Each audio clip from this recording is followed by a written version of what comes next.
My father thought they'd broken me. They created their replacement. The acceptance letter to Harvard arrived on a Tuesday. I held it in my hands for exactly 37 seconds before walking to my father's study, where Dr. Marcus Blackwell was reviewing quarterly reports from his 3 medical practices. His eyes lit up when he saw the crimson seal, the first genuine emotion I'd seen from him in months that wasn't disappointment or cold calculation. Finally, he breathed, setting down his Mont Blanc pen with the reverence most people reserve for sacred objects. Harvard pre-med, just like we planned. You'll follow the Blackwell legacy, medical school, residency at Johns Hopkins, then you'll take over the practice network by 35. I nodded with the perfect blend of gratitude and determination I'd been practicing in my bedroom mirror. Yes, father. Everything you've taught me has led to this moment. The lie tasted like copper pennies, but Marcus Blackwell heard exactly what he wanted to hear. What he'd spent 17 years systematically programming me to say. Behind him, my mother Catherine appeared in the doorway, her Chanel suit impeccable as always, her smile as manufactured as everything else in our Beacon Hill mansion. We should celebrate, she suggested, though celebration in the Blackwell household meant a dinner where they dissect my achievement and explain how I could have done better. I'll call Le Bernardine. 8 o'clock reservation. Make it 7:30, my father corrected. Adrian has SAT prep with Dr. Morrison at 9. Harvard acceptance doesn't mean we can afford to slack off now. The real work is just beginning. Of course it was.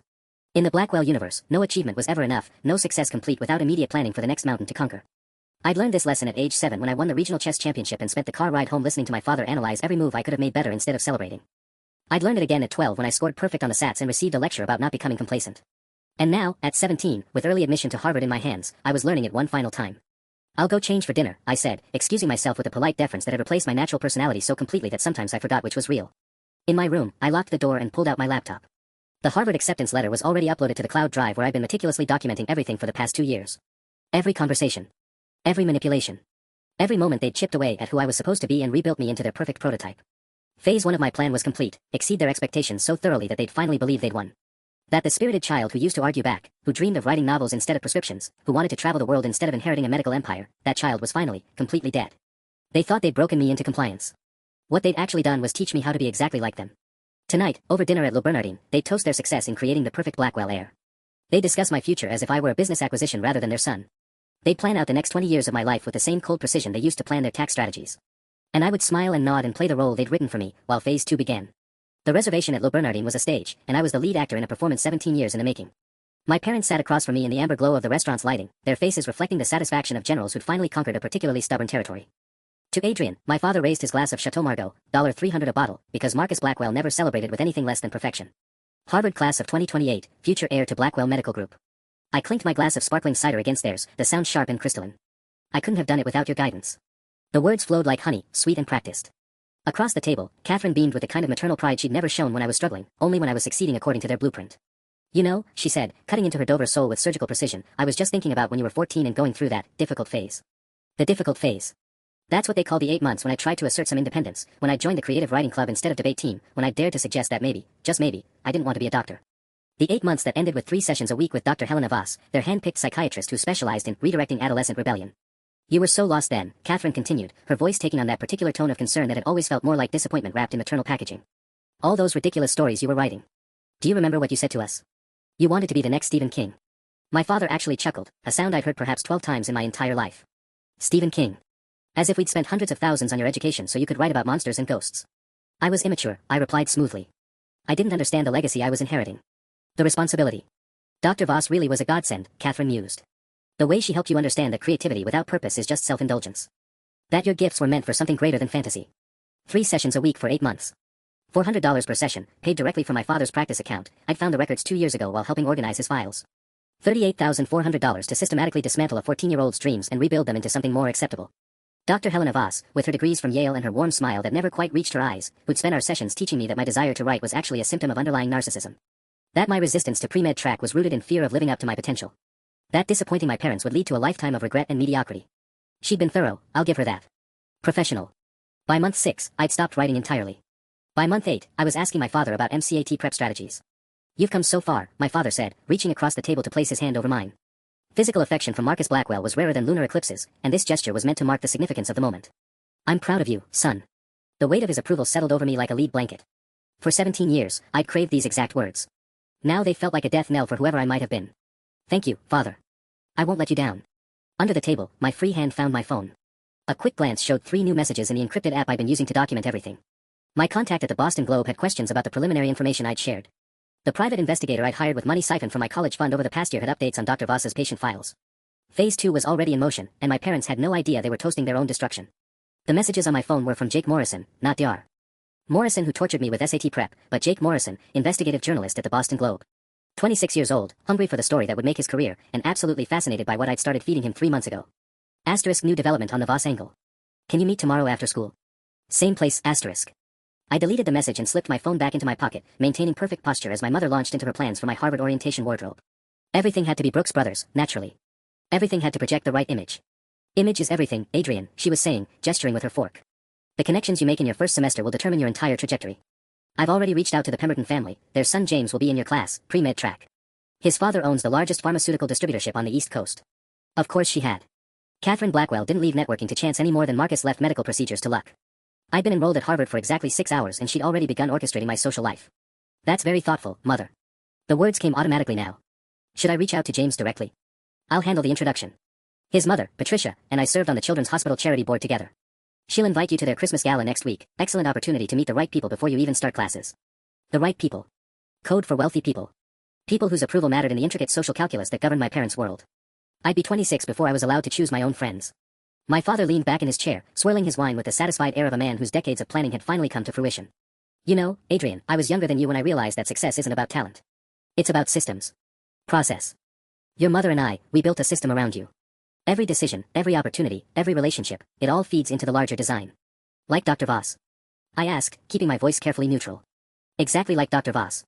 He smiled, and for a moment his mask slipped enough to show genuine pride, not in me, but in his own tactical brilliance. You were spiraling at 14. All that creative nonsense, the attitude, the resistance to our guidance. We could have fought you directly, could have punished you into compliance. Instead, we found a professional who understood how to redirect your energy productively. Redirect. Such a clinical word for psychological reconditioning. The initial consultation was $500, my mother added, as if discussing a home renovation project. Worth every penny when we saw how quickly she identified the root issues. Adolescent rebellion masquerading as artistic temperament. She said you were testing us, my father continued. Seeing if we loved you enough to save you from your own worst impulses.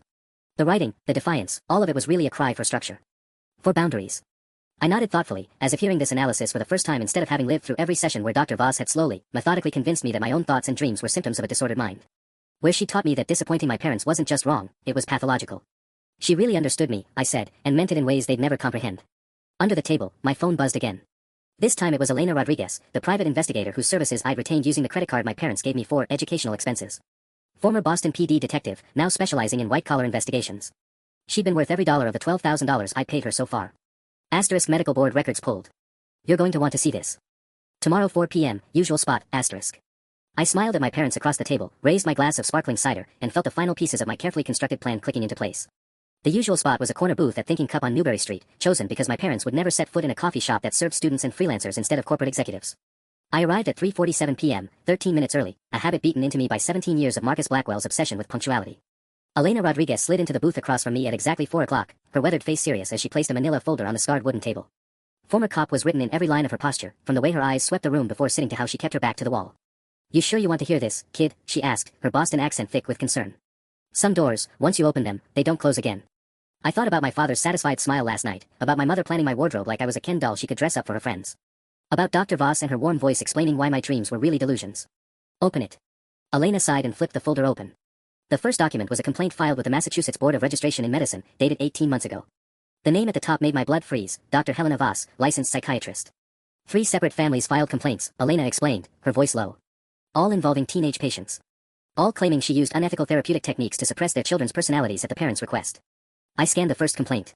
Sarah Chen, age 16, treated for creative overreach and academic defiance when she wanted to attend art school instead of MIT.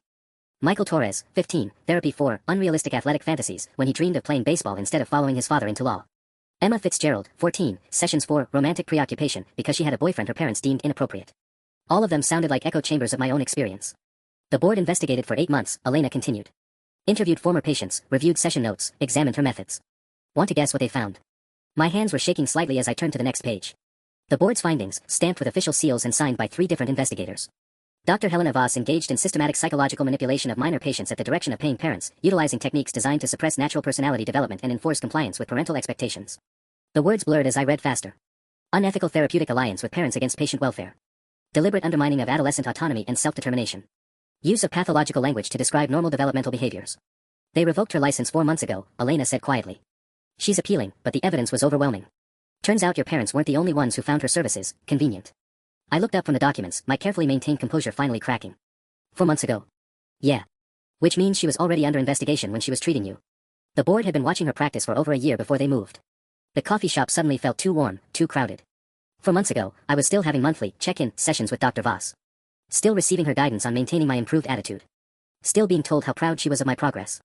My parents had known. They had to have known. There's more, Elena said, sliding another document across the table. This one was a financial record, obtained through channels I didn't want to think about too closely. Your father's practice didn't just pay Dr. Voss for your sessions. Look at the dates. The payment records went back 3 years. Long before my difficult phase at 14. Regular monthly payments of $1,200 to Voss Psychological Consulting for something called Family Optimization Services. They hadn't found Dr. Voss to fix me after I started rebelling. They'd hired her a full year before, preparing for the rebellion they knew was coming. My phone buzzed with a text from my mother, * don't forget dinner with the Pembertons tonight. 7 p.m. sharp. Wear the navy suit, *. I stared at the message, then at the document spread across the table, then back at Elena's concerned face. You okay, kid? I wasn't okay. I was something far more dangerous than okay. I was finally, completely awake. The Pemberton house loomed against the December sky like something from Architectural Digest, all Georgian columns and perfectly manicured hedges that probably cost more to maintain than most people's salaries. I stood on their marble steps at 6:58 p.m., navy suit pressed to perfection, while my parents flanked me like proud handlers presenting their prize stallion. Remember, my mother whispered as the doorbell chimed, James is captain of Harvard's Pre-Med Honor Society. Patricia mentioned he's already secured a research position with Dr. Whitman at Mass General. Of course he had. In my parents' world, 17-year-olds didn't just get into Harvard, they arrived with their residencies half-planned and their attending physicians pre-selected. Patricia Pemberton opened the door in a cloud of Hermes perfume and calculated warmth. Catherine. Marcus. And this must be our future doctor. I smiled and shook her hand with exactly the right amount of firmness, another lesson beaten into me by years of corporate dinner parties where I was paraded like a performing seal. Mrs. Pemberton. Thank you so much for including me tonight. Please, call me Patricia. Any friend of James is family here. The house was a museum of tasteful wealth. Original Picassos hung next to family portraits, Persian rugs covered Italian marble floors, and every surface gleamed with the kind of cleanliness that only came from having a full-time housekeeping staff. We were led into a sitting room where James Pemberton waited with his father, both wearing identical expressions of polished privilege. James was exactly what I'd expected, tall, blonde, Harvard rowing team written in every line of his perfectly postured frame. He stood when we entered, extending a hand with the confidence of someone who'd never doubted his place in the world. Adrian Blackwell, he said, like he was confirming a stock purchase. Heard great things about your academic record. Molecular biology track. Pre-med, I corrected, noting how his smile widened with approval. Following the family practice. Smart choice. My father always says medicine is recession-proof. He gestured toward his dad, a silver-haired man who radiated the particular smugness of generational wealth. Have you given thought to specialization? Cardiology's where the real money is. As the adults launched into their networking ballet, discussing mutual acquaintances, charitable boards, and business opportunities, I found myself studying James with new eyes. Here was another perfectly crafted heir, another son molded by ambitious parents into their ideal successor. But where I'd learned to hide my resentment behind compliance, James seemed genuinely enthusiastic about his predetermined future. You know, he said, lowering his voice as our parents debated the merits of different country clubs, I've got connections at the Harvard Medical Review. Student publication, but great for building your resume early. Want me to put in a word? 6 hours ago, I would have thanked him graciously and accepted the favor. Now, with Elena's documents fresh in my memory, I saw the offer for what it was, another link in the chain my parents were forging around my entire life. That's incredibly generous, I said, maintaining my practiced smile. I'd love to discuss it more. My phone vibrated against my chest pocket. A message from Jake Morrison, * emergency meeting. News source came forward. Can you get away tonight, *. I glanced around the room at the assembled adults, all of them discussing my future like I was a business merger they were negotiating. My parents beaming with satisfaction at how perfectly their trained son was performing. The Pembertons already planning which exclusive events to invite their new prize connection to. James, I said quietly, would you mind showing me your father's study? I'd love to see his medical journals collection. As we excused ourselves from the adults, I felt the weight of my phone in my pocket and the Elena's revelations burning in my mind. Whatever Jake had discovered, whatever news source had come forward, I had the feeling that my carefully orchestrated performance was about to become something much more dangerous. Phase 2 was accelerating faster than I'd planned. And for the first time in years, that didn't terrify me. It exhilarated me. James's father's study was a shrine to medical achievement, diplomas covering one wall, leather-bound journals filling floor-to-ceiling shelves, and a mahogany desk that probably cost more than most cars. But what caught my attention was the framed photograph on the side table, Dr. Robert Pemberton shaking hands with a familiar face at some charity gala. Dr. Helena Voss, smiling warmly at the camera, a crystal award in her hands. Dad's really proud of that one, James said, following my gaze. Dr. Voss won the Excellence in Adolescent Psychology Award 3 years running. She helped a lot of families in our circle work through difficult transitions with their kids. My blood turned to ice water. Dar. Voss. Yeah, brilliant woman. Really understands how to help teenagers realign their priorities. James's voice carried the casual approval of someone discussing a particularly effective accountant. My cousin Derek saw her when he was going through his rebellious phase. Wanted to drop out of Exeter to become a musician. 3 months of sessions and he was back on track for Yale pre-law. I forced my expression to remain neutral while my mind raced. How many families? How many kids had been fed through Dr. Voss's systematic reprogramming machine? She's not practicing anymore, though, James continued, straightening one of his father's medical journals. Something about license issues. Shame, really. Dad always said she was the best at handling difficult adolescents. My phone buzzed again. Jake's message was more urgent now, major development. Dr. Voss connection bigger than we thought. Meet me at Thinking Cup in 20 minutes. This changes everything, I should get back, I said, my voice sounding strange to my own ears. Don't want to be rude to your parents. But as we returned to the sitting room, I caught fragments of conversation that made my stomach clench. Really was a godsend during James's sophomore year, Patricia was saying to my mother. He'd gotten these ideas about environmental law instead of surgery. Dr. Voss helped him understand that saving the planet was less important than saving the family legacy. Exactly what Adrian needed to hear at 14, my mother replied warmly. Though I must admit, we were concerned when we heard about her recent difficulties. My father leaned forward with interest. What difficulties? Robert Pemberton waved dismissively. Political correctness run amok. Some disgruntled families filed complaints when their children succeeded beyond their wildest dreams. The medical board had to investigate, but anyone with sense knows she was doing important work. Important work. The words echoed in my head as I watched these four adults, successful, respected pillars of Boston society, casually discuss the systematic psychological manipulation of their own children like it was a particularly effective investment strategy. The appeal will succeed, Patricia added confidently. We've organized a letter-writing campaign. 37 families willing to testify to Dr. Voss's excellent results. 37 families. I smiled and nodded and made appropriate small talk for another excruciating hour, but inside I was calculating. 37 families meant potentially dozens of kids who'd been put through the same process I had. Dozens of teenagers who'd had their authentic selves systematically dismantled and rebuilt to match their parents' specifications. When we finally left at 9:15 p.m., my parents were glowing with satisfaction. James is perfect for your social circle, my mother said as our driver navigated the dark streets. And did you hear about his research position? You should ask him for an introduction to Dr. Whitman. The Pembertons really understand the importance of proper guidance, my father added. It's refreshing to meet parents who aren't afraid to make the hard decisions for their children's benefit. I stared out the window at the passing streetlights, Elena's documents burning in my memory, Jake's urgent messages unanswered in my pocket. 37 families. My revenge had just become something much bigger than personal satisfaction. It had become a reckoning. The emergency meeting with Jake Morrison lasted until past midnight, held in the deserted back corner of Thinking Cup after the baristas had gone home and only the security lights remained. What he showed me made the Pemberton dinner feel like a quaint warm-up act. Meet Rebecca Walsh, Jake said, sliding his laptop across the small table. On screen was a video call window showing a young woman, maybe 22, with short auburn hair and eyes that held the particular kind of damage I recognized in my own mirror.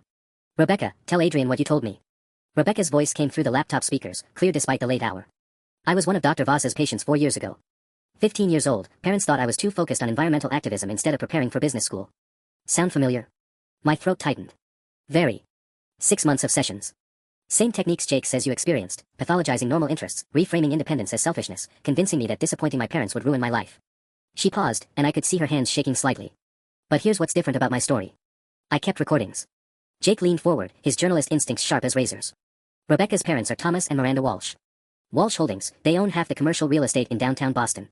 Her father sits on the Harvard Board of Overseers. The same board that would need to approve any investigation into unethical practices involving Harvard-bound students, Rebecca added, her voice bitter. Funny how that works. The implications hit me like ice water. This wasn't just about individual families hiring a corrupt therapist. This was a network, wealthy, connected families systematically suppressing their children's authentic development, with institutional protection built in. How many recordings do you have? I asked. 14 sessions, complete audio. Dr. Voss explaining how my concern for climate change was really narcissistic attention-seeking. How my volunteer work with environmental groups was me trying to feel superior to my parents. How successful people don't waste time on causes that won't benefit their families directly. Jake pulled up another file on his laptop, a spreadsheet with dozens of names. Rebecca started reaching out to other former patients after the license revocation hit the news. We've identified 43 families who used Dr. Voss's services over the past 5 years. Want to guess what they all have in common? I scanned the list, recognizing surnames from charity galas, medical conferences, and society pages. Whitman, Chen, Morrison, Rodriguez, Pemberton, Walsh. Old Boston money mixed with new pharmaceutical fortunes, real estate empires, and medical dynasties. They're all connected, I breathed. Business partnerships, country clubs, hospital boards. And they're all getting nervous, Rebecca interrupted. My mother called me yesterday. First time we'd spoken in 6 months. Wanted to know if I'd been contacted by any journalists or investigators. Said there were rumors about Dr. Voss that could be misinterpreted by people who don't understand the pressures of raising exceptional children. Jake's fingers flew across his keyboard, pulling up financial records. Here's where it gets interesting. The families didn't just pay Dr. Voss individually. They formed a consortium, Beacon Hill Family Services, LLC. Pooled resources, shared costs, bulk rate for what they called adolescent optimization therapy. The numbers on screen made my stomach drop. $2.3 million in total payments over 4 years. An average of $53,000 per child for comprehensive psychological reconditioning. They turned it into a business model, I said, the full scope of what we'd uncovered finally sinking in. Industrial scale manipulation of their own kids. Gets better, Jake said grimly. Guess who's listed as a consulting advisor to Beacon Hill Family Services? He clicked to the next document. Among the corporate filings, one name stood out in bold text, Dr. Marcus Blackwell, Chief Medical Consultant. My father hadn't just hired Dr. Voss to fix me. He'd helped design the entire system. The drive home was silent except for the hum of our Mercedes' engine and the sound of my carefully constructed world collapsing. My phone contained Rebecca Walsh's contact information, Jake Morrison's encrypted files, and enough evidence to destroy not just my parents, but the entire network of families who turned child psychology into a weapon. But as we pulled into our circular driveway at 12:47 a.m., I realized something that made my blood run cold. My father's study light was still on, and through the window I could see him on the phone, pacing back and forth with the agitated energy of someone dealing with a crisis. He ended the call as I walked through the front door, his face wearing an expression I'd never seen before, genuine concern mixed with something that looked almost like fear. "Adrian," he said, his voice carefully controlled. "We need to talk." My mother appeared from the kitchen in her silk robe, her usual composure cracked around the edges. "How was dinner with the Pembertons, sweetheart?" But they weren't really asking about dinner, and we all knew it. Phase 2 had just become a race against time. And I wasn't sure who was going to reach the finish line first. My father's study felt different at nearly 1 a.m., shadows longer, the mahogany desk more imposing, the medical diplomas on the wall watching like silent judges. He gestured for me to sit in the leather chair across from his desk, the same chair where I'd received countless lectures about excellence, responsibility, and living up to the Blackwell name. "That was Robert Pemberton on the phone," he began, settling into his chair with the careful movements of someone trying to project calm. "He mentioned you seemed distracted tonight. Asked a lot of questions about Dr. Voss." I kept my expression neutral, grateful for 17 years of practice hiding my thoughts from him. "James mentioned she'd helped his cousin." I was curious about her methods, given how much she helped me. My father's eyes narrowed slightly, a tell I'd learned to read when I was 8 years old and he was teaching me chess. He was evaluating my response, looking for cracks in my story. "Adrian, I'm going to ask you something, and I need complete honesty." He leaned forward, his voice dropping to the tone he used with difficult patience. "Have you been contacted by anyone asking questions about Dr. Voss? Journalists, investigators, former patients?" The question hung between us like a loaded weapon. 3 hours ago, I might have lied reflexively, maintained the perfect son facade while continuing my plan in secret. But knowing about Beacon Hill Family Services, seeing my father's name on those corporate documents, understanding that he'd helped systematize the psychological reconditioning of dozens of children, something had shifted in my calculations. "Why would someone contact me?" I asked, deflecting with another question. "Because there are people trying to destroy a woman who dedicated her career to helping troubled teenagers." My mother had appeared in the doorway, her usual bedtime routine apparently forgotten. "Bitter, ungrateful children who can't accept that their parents love them enough to get them professional help." "Your mother's right." My father opened his desk drawer and pulled out a manila folder, different from Elena's, but somehow more ominous. "We've been contacted by an attorney representing several families whose children saw Dr. Voss. There's going to be a coordinated response to these allegations." He slid a document across the desk. At the top, in bold letters, defamation countersuit against former patients and associated media. My hand stayed steady as I scanned the legal language, but inside I felt something crystallizing, a cold, clear understanding that this wasn't just about covering up past mistakes. They were preparing to destroy anyone who spoke out. "The families are pooling resources for legal defense," my father continued. "Character witnesses, expert testimony about the benefits of structured therapeutic intervention for adolescent behavioral issues. We're treating this as what it is, an attack on successful parenting." "How much are we talking about?" I asked, genuinely curious about the price tag for silence. $1.8 million in initial legal fees, shared among 37 families. He said it like discussing a country club membership. "Worth every penny to protect our children from this harassment." 37 families. The same number Patricia Pemberton had mentioned at dinner. I thought about Rebecca Walsh's recordings, Jake Morrison's investigation, the growing list of former patients willing to come forward. "Of course," I said, handing the document back. "Whatever you think is best." But as I stood to leave, my father's voice stopped me at the door. "Adrian." His tone had shifted again, carrying a weight I'd never heard before. "Everything we did, Dr. Voss, the therapy, the structure we provided, it was because we love you. Because we saw your potential and refused to let you waste it on childish fantasies." I turned back to look at him, this man who'd spent my entire life reshaping me into his image of perfection. For just a moment, his mask had slipped, revealing something that might have been genuine parental concern buried beneath decades of controlling manipulation. "I know, Father," I said softly. "And now I understand exactly what kind of love that was." He smiled, interpreting my words as gratitude. He had no idea I meant them as a declaration of war.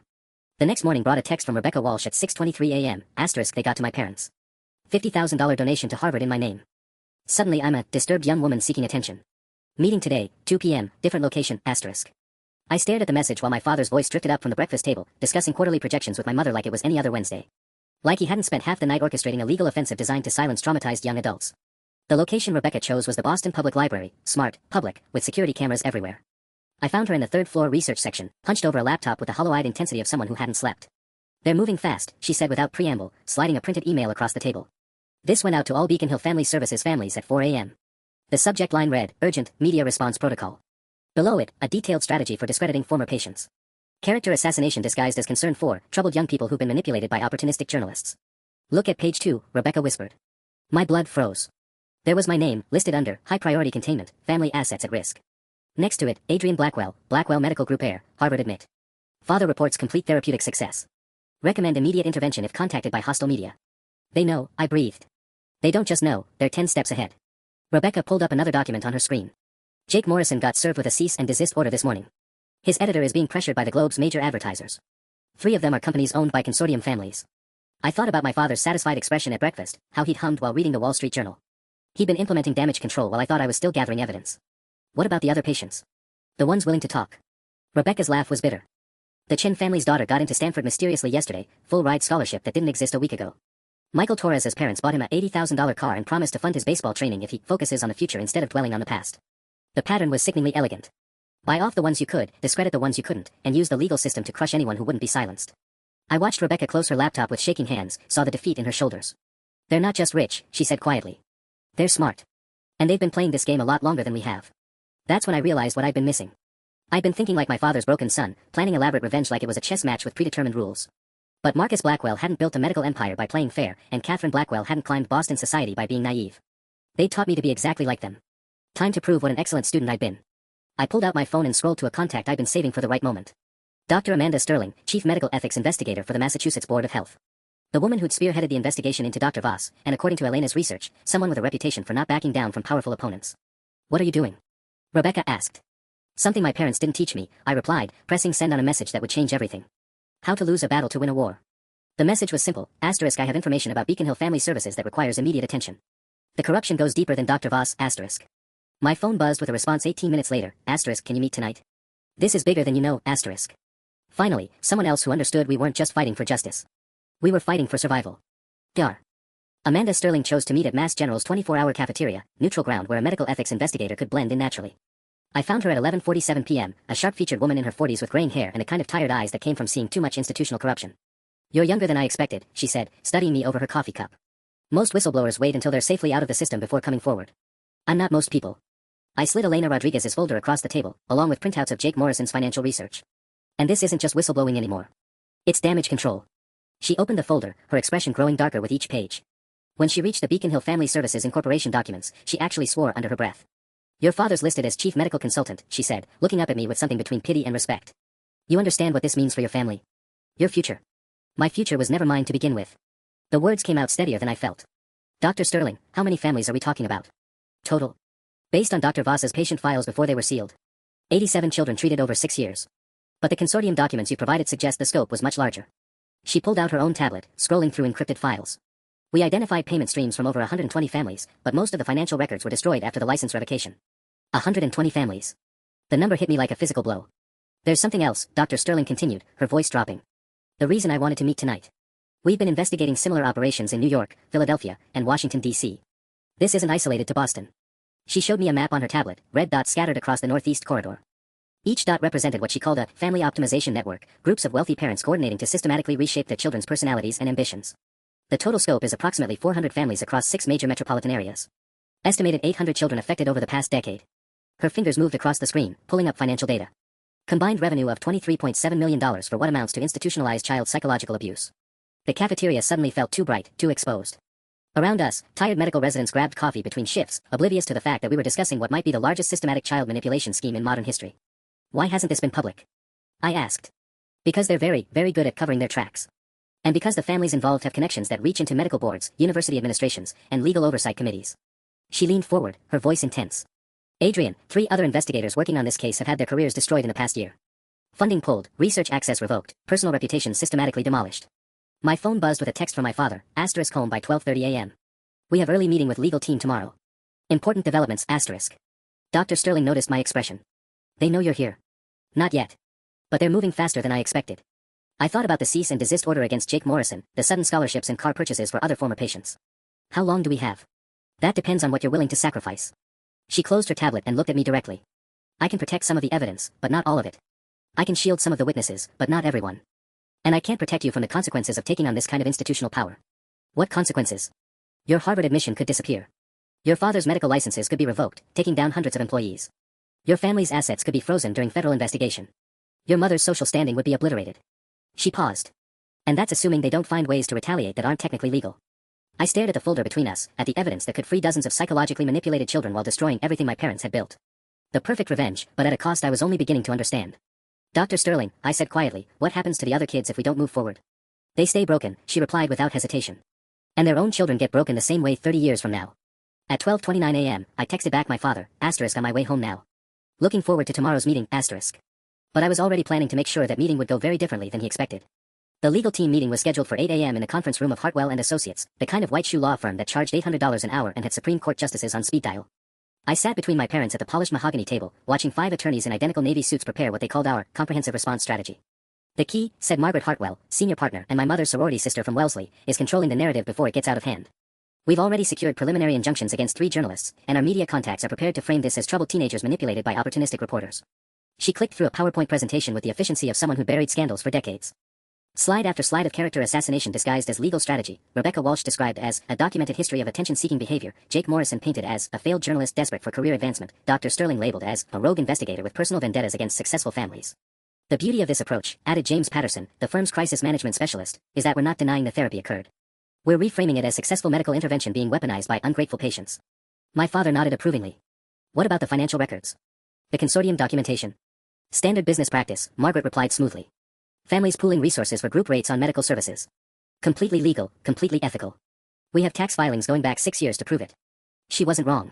I'd spent the drive over reviewing the documents on my phone, every payment properly categorized as medical expenses, every corporate filing technically compliant with Massachusetts law.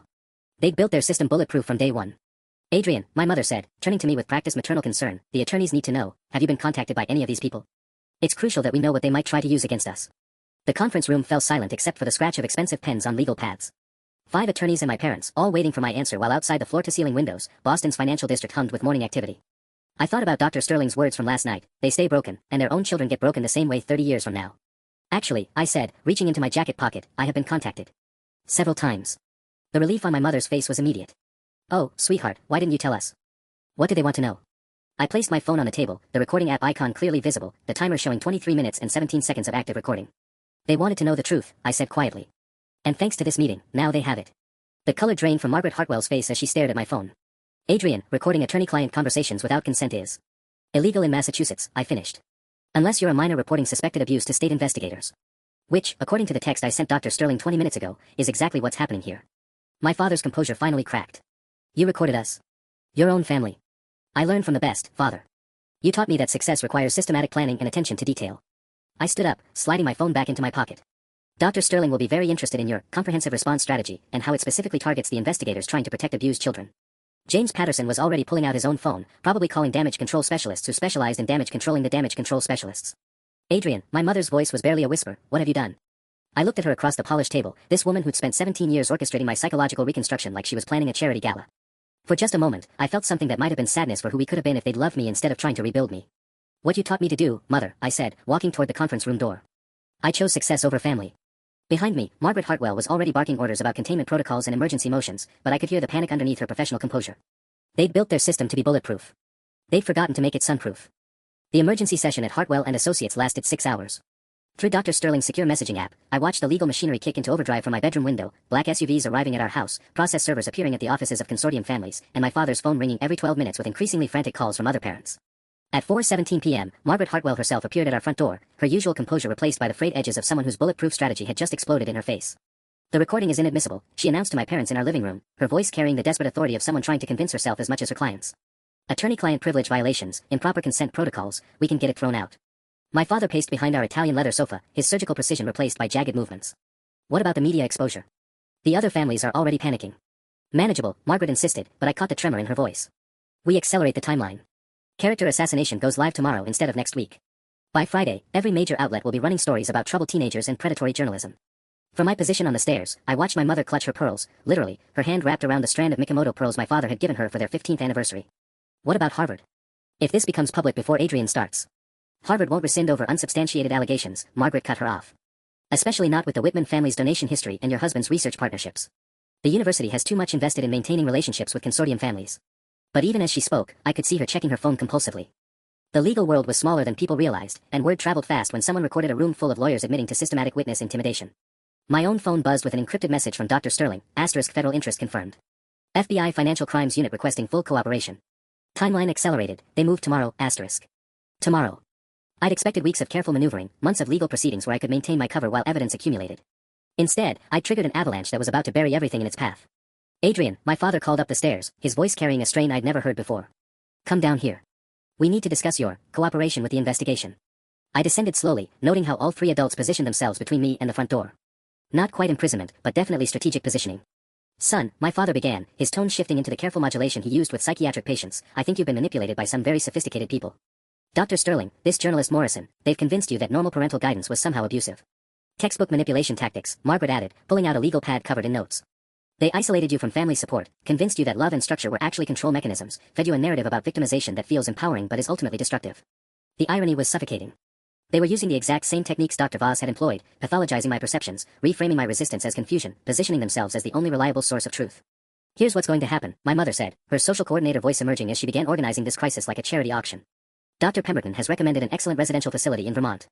Completely confidential, specializing in adolescents who've been exposed to harmful influences. 3 months of intensive therapy to help you process these false memories. False memories.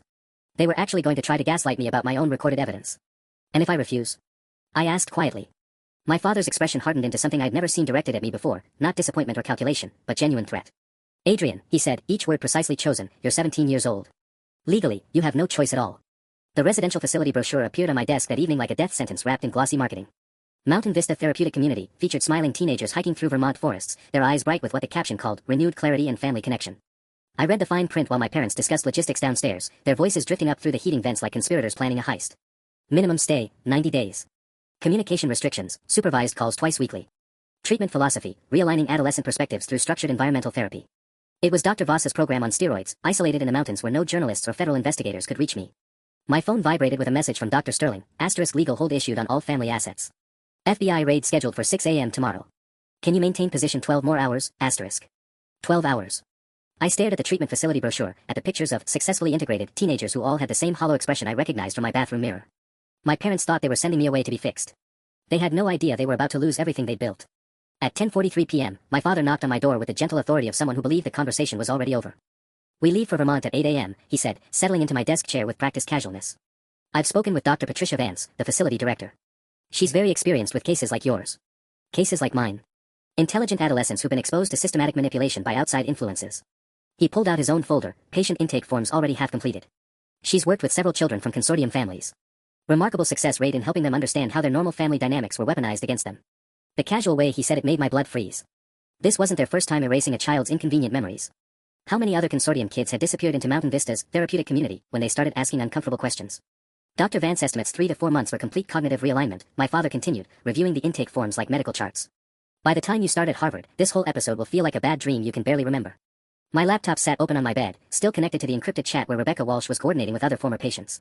4 hours ago, she confirmed that Michael Torres had been quietly admitted to a similar facility in New Hampshire.